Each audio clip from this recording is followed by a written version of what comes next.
Hello, and welcome to International Support Fibromyalgia Network's Family and Fibromyalgia program.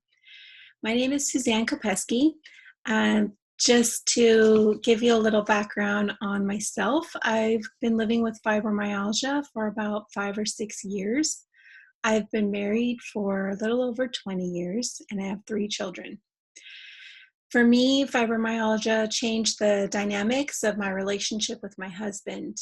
Before, I was the main caregiver of everyone. I did everything for everyone. Maybe some of you can relate to that. Um, Today, I want to talk to you about the challenges of marriage or relationships, and in general, and how to work through them with your partner. If you're watching this on social media or YouTube, feel free to comment below and introduce yourself so we can get to know you. Let's move on now with the workshop, which is called How to Navigate Fibromyalgia with Your Partner.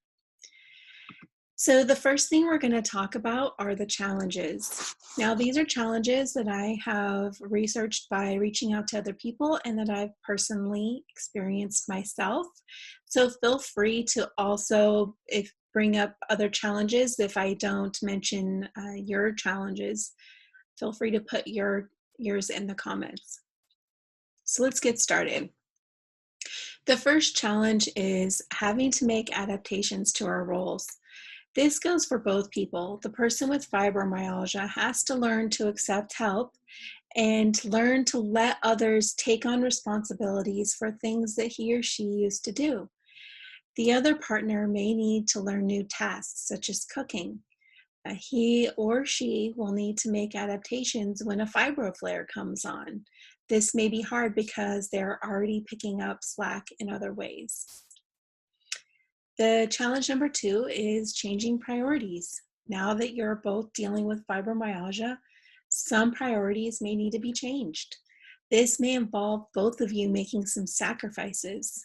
This is the time for compromise and communication, and we will talk a little bit more about that in just a minute. The third challenge is acceptance of the health change. I think this might be the hardest part and also might take the longest to work through. As the person with fibromyalgia, obviously that is something that we have to accept. I know for me, it was quite a long process and I went back and forth between acceptance and denial. For some time, we need to remember that our spouse or loved one, they may also be going through those emotions, and it's important that they're able to accept the diagnosis as well. The last challenge is being able to communicate properly. I actually think this is the biggest challenge in any relationship, chronic illness or not. Being able to effectively communicate with your partner can be hard, but if you two are able to improve this, your relationship will thrive, promise you. If you have a hard time in this area, not to worry, because we will be talking about ways to change this aspect of your relationship. Now, let's get on to the tips that we can use to face these challenges. The first tip is asking before helping. Now, this goes for the caregiver or partner. When we talk about adapting to the changes, we also need to talk about communication at the same time. Ideally, you and your partner will need to sit down and talk over the new roles and how things could be changed to better suit your new lifestyle. The partner should keep in mind that we still want to contribute. We still want to do all the things we used to do. So keep that in mind when you ask if we need help. Now, just to go a little bit further into this, when you ask your person with fibromyalgia if they need your help, also keep in mind that their answer of yes or no, that does not directly correlate to acceptance or rejection to you personally. So please don't take it that way. It's also important to be aware of how you are asking if they need help. What is your tone of voice? How are you phrasing the question? I know for me, if you're like, can I help you with that? Like, that's kind of putting me on the defensive and not wanting to accept your help. So that's where this next activity that we have um, will really help in this area of how to talk about your feelings basically with your partner. We have a worksheet here. If you have access to download it, now would be the time. If you don't, just a piece of paper and a pen. If you need to pause the video at this point to go get that, that is perfectly fine as well. Basically, what we're going to talk about here is I statements. And this will be an activity that you can do alone at first, and then maybe share it with your partner afterwards, or just jump right in together. Just a little bit of background on I statements. How often are you having a conversation with your partner, and what and how they have said something has made you feel defensive? I know that I have. And when that happens, are you really listening to them after that? I know for me, I kind of shut down, and that's not really conducive to communicating. So this exercise will help you both communicate to each other and talk about how their actions make you feel. So there's a couple different ways you can do this. One of the statement ways is to say, I feel such and such because of this. I'm going to give you my own personal example. This came from my own life with interaction with my husband. And I came up with this I statement. I feel worthless because I can't make my own dinner. I really appreciate it when you help me on those days. So this is not accusing him of not helping me. It's not putting him on the defensive at all. I've opened up a dialogue about how I'm feeling about something that I don't feel I'm capable of doing, and how what he can do to help me in that way. The next way is using when, da da da. What I need is da da da. An example of this is, I feel frustrated when you tell me I can't do something that I think I can do. I would like you to support me when I'm feeling up to tasks. So those with fibromyalgia know that you're not always at 100% many of the days. Some days, though, you are feeling like your normal old self before fibromyalgia, and you want to do all of these things. There may be consequences to those things, but that should be up to you. And you want to say that to your partner in a way that isn't accusatory or putting them on the defensive. So these things are ways to have conversations, to open dialogue, where you're both feeling able to communicate to the other one. So now if you'd like to pause the video and practice these I statements for yourself, that is a wonderful thing to do. You can then share them with your partner. If you'd like to share your I statement examples in the comments, feel free to do that as well. Okay, now we're going to move on to the second tip of find ways to make life easier. Just because you need to change roles and priorities on things doesn't mean that the whole load needs to fall onto the partner or the caregiver. These are ways to make things easier for both of you. So the first advice I have is a housekeeper. Now, not everyone can afford this, but for those that can, if you can hire a housekeeper, maybe you just have this person do the really strenuous things that just take too much out of you. Another option is children. I am constantly trying to get my children to help with the deep cleaning because that's where I have a really hard time. Now, that also leads me into yard work helpers. You can also get your children to do that as well. But if you don't have children, you can always hire someone to take care of the lawn. This could be a neighbor kid and doesn't have to cost a lot of money. But this will be something that you can take off your plate if you can find a way. The next thing is order groceries. This is something that I've recently started doing. I don't do it every week, but often enough that it takes some load off of me. There are many services out there now. You can order your groceries online and go pick them up. I know Walmart and Target does that. Or you can have them delivered. There's Instacart. If you have a Safeway, I know Safeway delivers. Those are just a couple of examples. If you don't have access to those services, the next best thing would be to ask friends or relatives for help. Lean on the people in your life. You don't have to do this alone as a couple either. If you have family or friends, let them know what you're going through and ask them if they can help. My advice here, though, is to be specific on what you need so that you can be honest, and the person you're asking can be honest with you on whether or not they can help you and exactly how they can help you. Maybe they can't help exactly the way you need, but they can offer up help, and you can let them know if that would be conducive to your situation.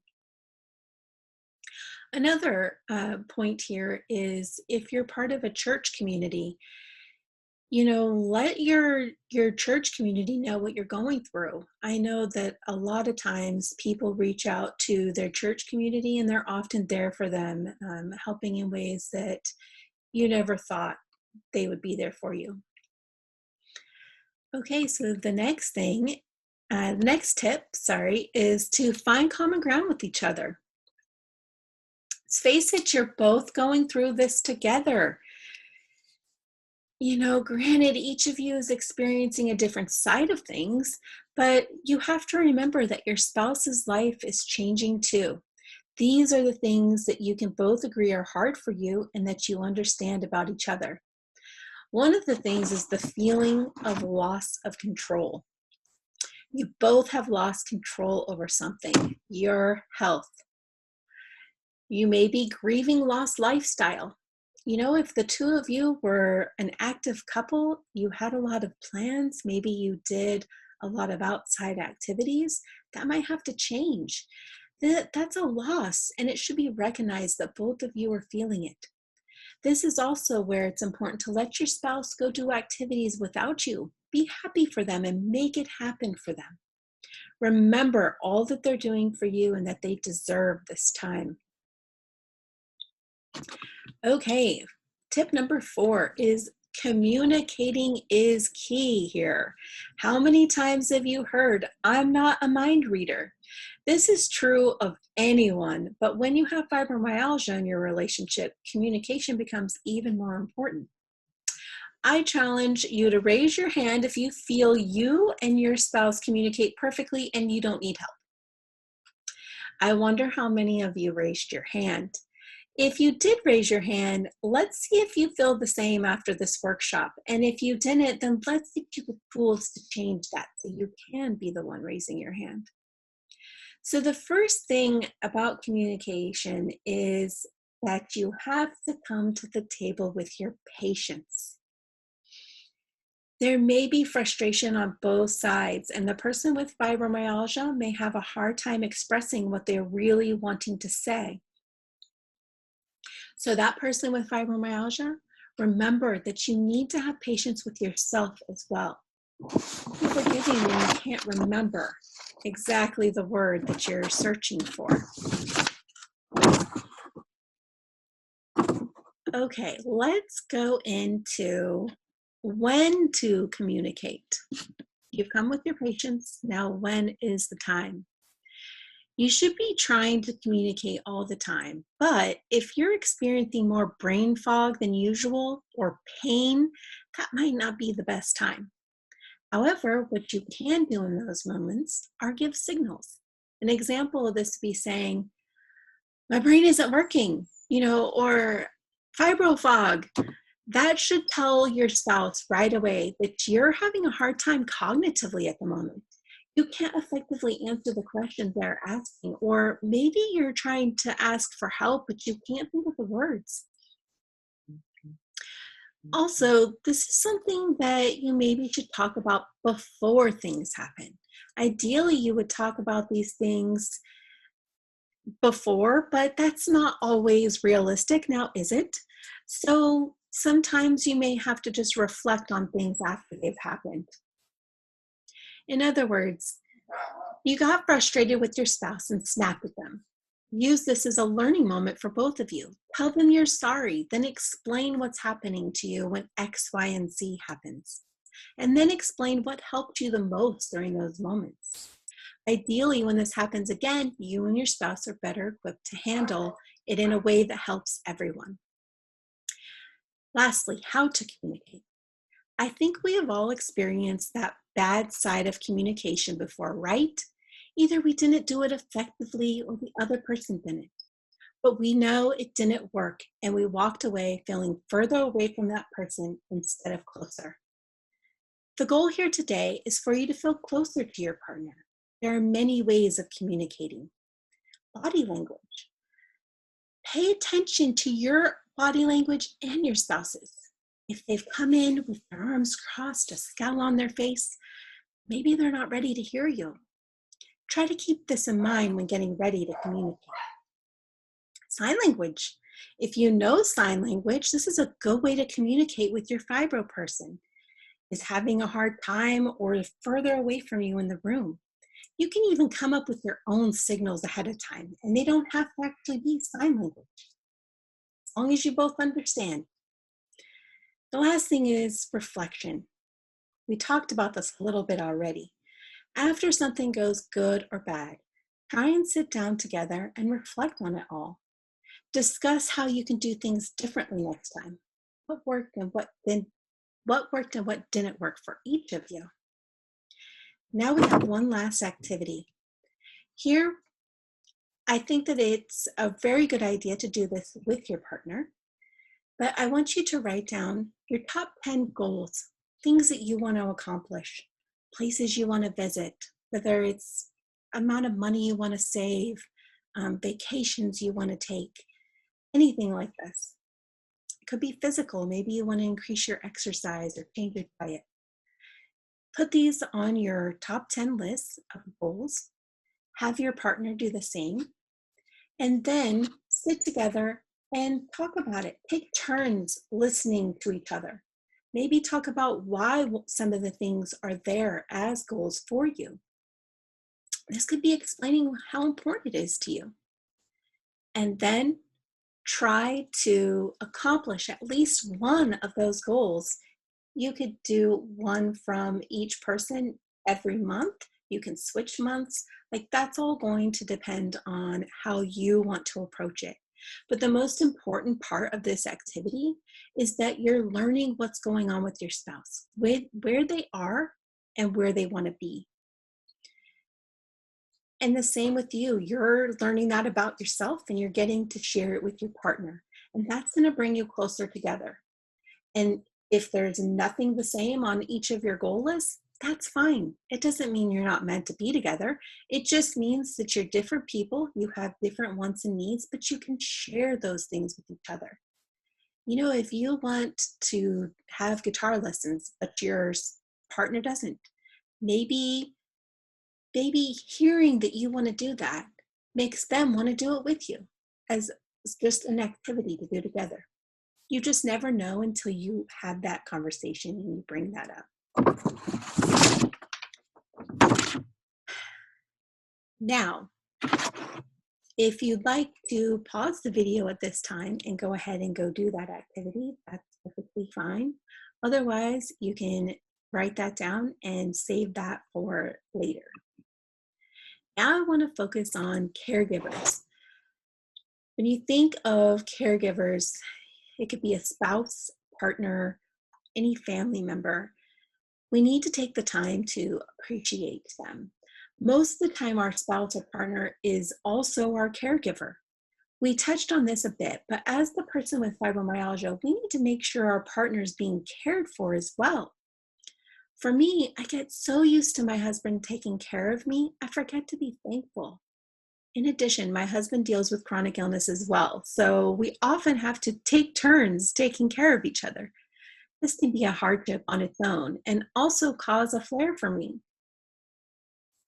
But the important thing here is that we're experiencing give and take. He gives me, I take from him, I give to him, he takes from me. This is what having a relationship is all about. And it is more deeper and in depth when it's your spouse or your partner, but this can apply to any relationship you have. You have to have some give and take there. And the whole, appreciation thing. Just the other day, my husband has started doing the laundry all on his own. I don't even have to ask him. And it just occurred to me, when I was doing the laundry every day, no one thanked me. So I just made sure, hey, I really appreciate that you're doing this right now. It really means a lot to me. And it means something to the whole family. And thank you. Thank you for taking your time and energy to do that without even being asked. It's just so helpful. Just little moments of kindness there. It really goes a long way. I'm currently doing a research project for one of my psychology classes. And my research project is about caregivers and their mental health and basically community resources for them. And I'm learning so much about how the majority of caregivers out there are experiencing mental health problems because of the stress of caregiving. As a matter of fact, in one of the research papers that I read, 41% of spouse caregivers are reporting that they're tired all the time. So this is just an example that I wanted to share with you of how important it is to take care of your caregiver. We don't want our caregivers to feel alone either. I know with fibromyalgia, often we feel alone and isolated, and we don't want that for anyone else. So here are some ways to make sure their needs are being met as well. Like I said before, communication is key, but not just you communicating how you're feeling. Allow space and time for your caregiver's voice to be heard. How are they feeling? What are their thoughts about how your illness is affecting them? Make a safe place for them to be able to say those things to you. It might not be easy to hear, but sometimes they need to have that outlet. Another thing is hobbies.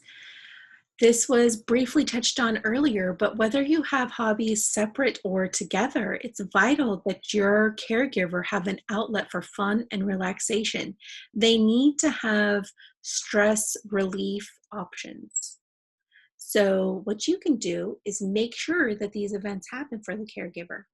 If you feel a flare coming on and you know they've made plans, try and get a babysitter for the kids so you don't have to take care of them. You can rest and your caregiver can do what they had planned.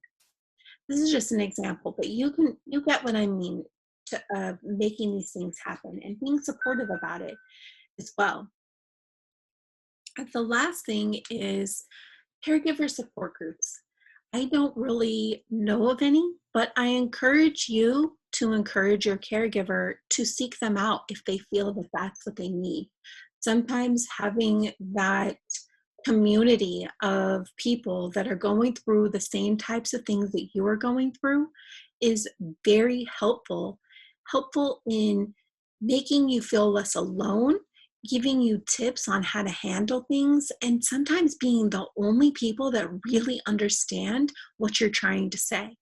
And I know many of you can understand what I'm saying right now because you've probably sought out support groups for your illness. So you can understand how that might be important to them as well.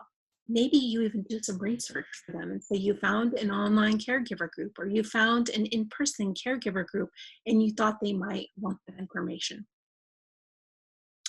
So if you That's basically my tips on how to care for the caregiver. If you have any questions or comments about anything that was talked about here, please leave them in the comments or reach out to anyone with uh, Support Fibro and we will get back to you.